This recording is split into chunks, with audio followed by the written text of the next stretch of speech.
Dear and beloved students, welcome to the first chapter of Introductory Agrometeorology and Climate Change. In this class, we are going to study the atmosphere and agricultural meteorology. The first chapter I have divided into three basic classes. First chapter into three basic classes. Three basic classes already I have put it on the YouTube. Now, before I start the class, I would like to share with you what I learned from the society, what I learned from the people or teams with whom I have worked in my professional and personal life. What all I learned in my life is from the society, from the people who I have adored, with whom I worked, and the teams with which I worked on. Now, I would like to share with you just a half minute. Whenever we are passing on the road or in our personal life or professional life, some people unnecessarily comment on us. They utter words which deeply hurts us a lot and lot and lot. As a human being, we will never be able to digest them. So for that, what I learned in the life is, if some person is going to give me a gift, if that gift is not really good for me, he is giving it for some sort of hurting me, then what I say, thank you sir, you may kindly give it to somebody else, it's not acceptable to me, I will say. Similarly, when on the same analogy, what I learned in the society is, if somebody hurts, somebody comments, somebody utters something which is not really good to me, which hurts me a lot, I say that I am convinced that I never think of it. That means the person who spoke those words, he only takes it back. The way in which I have respectfully, piously, sacredly requested him not to give the gift which is not of my interest, similar way, I don't accept those words. So I am happy. This is what I learned. If you think it is good, try to practice. Now, so let us go into our class. The first chapter of our Introductory Agrometeorology and Climate Change course. The chapter 1 is Atmosphere and Agricultural Meteorology. This is a summary of three basic classes which I have already taught to you. Now, the atmosphere is a colorless, odorless and tasteless physical mixture of gases enveloping the earth on all sides. On all sides means both over the hydrosphere, that is the water portion, and lithosphere, both, that is the solid portion. Both over the lithosphere and hydrosphere there is atmosphere. By definition, atmosphere is a colorless, odorless and tasteless physical mixture of gases enveloping the earth on all sides. Okay, this is the atmosphere. Actually, earth is not exactly round in shape, it is elliptical in shape. Okay, otherwise it is oblong in shape, and it has basically three spheres: lithosphere, solid portion; hydrosphere, water portion; atmosphere, envelops the earth on all sides. Now, then we discussed what are the uses of this particular atmosphere for our croplands. Croplands are usually grown on the lithosphere. So, it is the solid portion only. On the solid portion, we grow the crop. Atmosphere is there. Atmosphere provides first oxygen for respiration by the croplands. Carbon dioxide is provided by the atmosphere for photosynthesis by croplands. Atmosphere provides nitrogen, which is one of the building blocks of the plant or crop. Then, in addition to oxygen, carbon dioxide and nitrogen, so much of water vapor is there in the atmosphere. Water gets evaporated from the hydrospheric parts, okay, hydrological portions on the earth. Now, that water vapor enters into the atmosphere, it provides rain through clouds. So, atmosphere provides for the crop production, the oxygen, carbon dioxide, nitrogen, water vapor, thereby rainfall, whatnot. In addition to all these things, atmosphere also provides the required warmth that is required for the crops to grow. What is warmth? The energy is in the form of several bands. Okay, that energy in the infrared part is required for the crop plants. Atmosphere provides that one. So, in a nutshell, Earth is elliptical in shape or oblong in shape. It has three spheres and it has uses for our crop production. Now, the next part what we have discussed is the physical structure of the atmosphere. What is meant by physical structure of the atmosphere? Again, by definition, atmosphere is a colorless, odorless and tasteless physical mixture of gases enveloping the earth on all sides. Now, scientists have divided the atmosphere into major 5 layers or spheres. The first one troposphere, the second one stratosphere, the third one mesosphere, the fourth one ionosphere, the fifth one exosphere. Troposphere, stratosphere, mesosphere, ionosphere and exosphere. Now, that we have studied, troposphere, the average height 14 kilometers. Stratosphere, the average height is 20 to 55 kilometers. In between 14 and 20 there is a tropopause which separates troposphere from stratosphere, and the height of the mesosphere starts from 50 kilometers, extends up to 80 kilometers.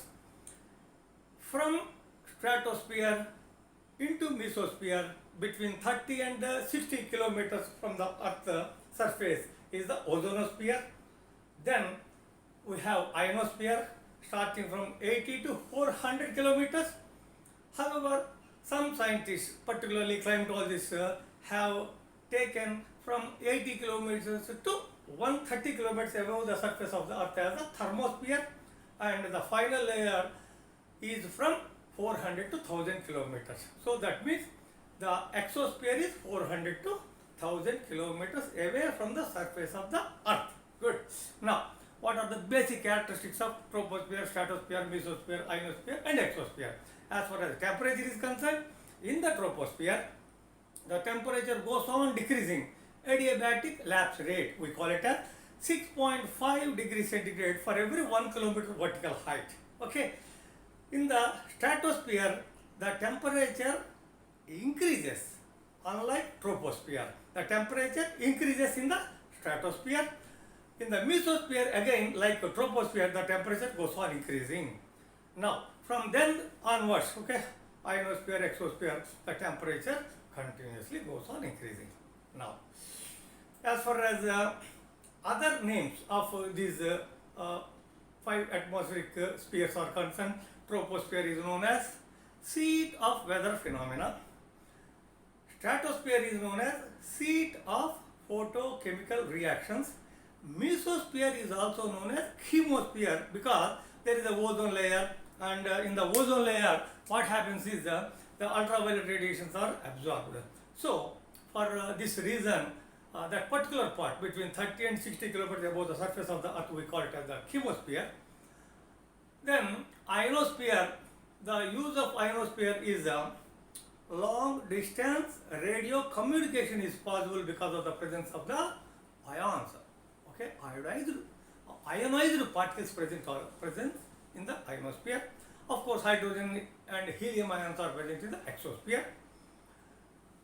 With reference to other basic characteristic features of troposphere, stratosphere, mesosphere, ionosphere and exosphere are concerned, these are the layers which are protecting the human life, plant life and animal life on the earth by maintaining the warmth. So far we try to understand what is atmosphere, what are the uses of atmosphere for our agriculture.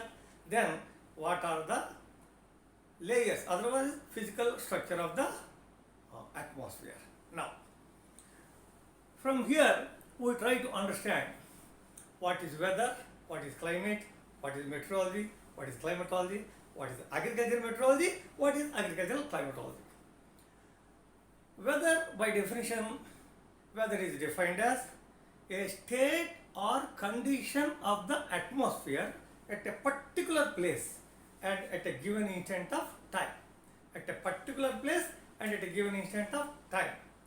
Whereas climate is defined as generalized weather or summation of weather conditions over a given region during comparatively longer period, not instant of time, particular point, place, no, particular instant of, no, larger area, longer duration of time, we call it as the climate. When you come to understand the difference between these two, the information on weather is useful for a day-to-day agricultural operations as far as croplands are concerned. Say for example, ploughing, seedbed preparation, sowing, irrigation, fertilizer application, chemicals for controlling the pests and diseases, harvesting, like this.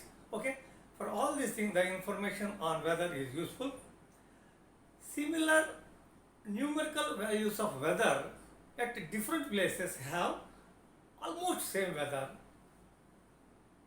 By difference in the climate, similar numerical values of different places may not have same climate. What is the meaning of it?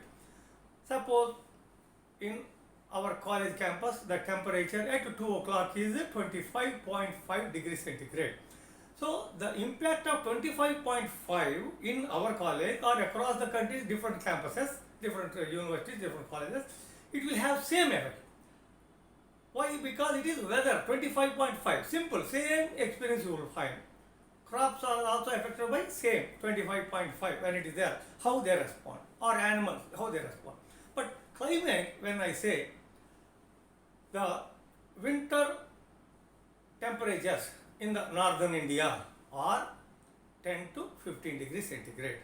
So if you go to Punjab, if you go to Haryana, if you go to Jammu Kashmir, 10 to 15 means it is not having same impact at Punjab, Haryana, Jammu Kashmir. Okay. The information on climate is really useful for cropping systems, cropping patterns, crop rotations, mixed cropping, whatnot. But the information on weather is useful just day-to-day agricultural operations. So these are the differences between weather and climate. The definition, by definitions, once again for your interest I am telling, weather is defined as a state or condition of the atmosphere at a particular place and at a given instant of time. For every second it changes. Whereas climate is defined as a generalized weather or summation of weather conditions over a given region during comparatively longer period. Now, so let us go to what is meteorology and what is climatology. Simplest definition of a meteorology is defined as the study of the science of atmosphere. The study of the science of atmosphere. 3 times I defined to you what is atmosphere. When we study the science of that atmosphere, it is known as meteorology, whereas climatology is defined as it is a study of the science which determines and controls the distribution of climate over the earth's surface. Okay, so which determines and controls the distribution of climate over the earth's surface. Both are derived from differences are concerned. Greek language. Meteor means a thing above the surface. Logos means study. Clima means supposed slope of the earth. What is meant by slope of the earth? From the equator, when you go, there is a slope. So, climatology is the slope of the earth. The meteorology takes into consideration the geography, small sciences. However, when you apply statistics to meteorology, it becomes climatology. In other words, meteorology, the science of meteorology, when it is broadened, we call it as climatology.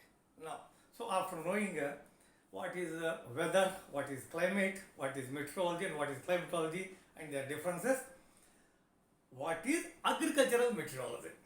Okay, now agricultural meteorology is defined as study of those aspects of meteorology that have direct relevance to agriculture. Study of those aspects of meteorology that have direct relevance to agriculture. Then what is agricultural climatology? Simple. The way in which climatology was defined, agricultural climatology defined as the study of those aspects of meteorology, agriculture meteorology, which determine and control the distribution of crops on the surface of the earth. Okay, so this is how we can define weather, climate, meteorology, climatology, agriculture meteorology, agriculture climatology. Now, the abbreviated form of agricultural meteorology is agrometeorology. The abbreviated form of agricultural meteorology is agrometeorology. The abbreviated form of agricultural climatology is agroclimatology. Okay, agrometeorologists are there, agroclimatologists are there, astronomers, what not, so many. Okay, meteorology, climatology, scientists in different fields are there. Wonderful contributions. Today, we are releasing so many satellites. Okay, it's only because of the study of these things only, physical principles. Now, coming to our next important topic for discussion for 1 minute of discussion on what is the importance of study of agricultural meteorology. When we study agricultural meteorology, what is its use? Yes, the study of agricultural meteorology is very much useful in selection of crops. In which season, which crop? Okay. In tropical regions, we cannot grow apple. In tropical regions, certain crops can be grown. So, meteorology, the science of meteorology helps, or agricultural meteorology helps us the selection of crops for a particular season. Then, day-to-day agricultural operations, just in the next 24 hours to come or 40 years to come, or past 48 hours or past 24 hours. This is the weather. So, whether we can go for sowing, whether we can go for thinning of the plants, crop plants, or can we go for irrigation, can we go for application of fertilizer, can we go for spraying on the crop, can we harvest our crop, can we transport our crop, can we take our produce to the market. It all depends on the agricultural meteorology. The knowledge of agricultural meteorology is helpful in innumerable ways. In addition to that, the occurrence of pests and diseases to a large extent is determined by agricultural meteorological factors. Similarly, forest fires and their control is very much possible if we understand the science of agricultural meteorology. In addition to this, disasters, innumerable disasters are there. Of course, cyclones, floods, tsunami, wildfires, all these things. So how to avoid them, how to mitigate them, how to adapt to them. Avoid them, mitigate them, adapt to them. So it is possible with the knowledge of agricultural meteorology. That much is the importance of agricultural meteorology. Then the scope of agricultural meteorology is that at 3 levels: micro, meso and macro levels. Micro level, we study the effect of shading or effect of full sunlight on the crop plants, how to raise crops in the greenhouses. Okay, at the micro level, agrometeorologists will study. At the meso level, we study the weather data, the climate data available for small areas to medium level areas, meso level area. We analyze it. Then, after we analyze that data, yes, in which region, which crop can be grown successfully, which gives money to the farmer. At the macro level, the agricultural meteorologists have nowadays innumerable models, whether it is simulation models or small scale simulation models, system scale simulation models, or global models.